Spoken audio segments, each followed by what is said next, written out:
Hi guys, welcome back with me again in this channel. On today's tutorial, I'm gonna show you how you can effortlessly remove and add backgrounds to your videos in CapCut.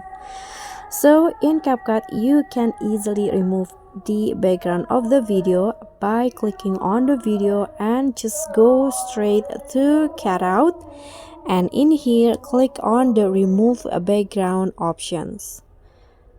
Then just wait until the background is fully removed from your video like this.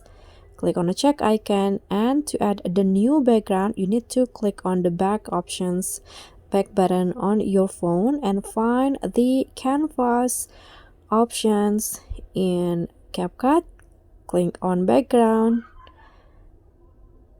and in here just find the new background that you want to use. You can use the one from CapCut, or you can also upload a new image from yourself from your phone. For example, I'm going to add okay, I'm going to just randomly add this. For example, click on a check icon and you are done.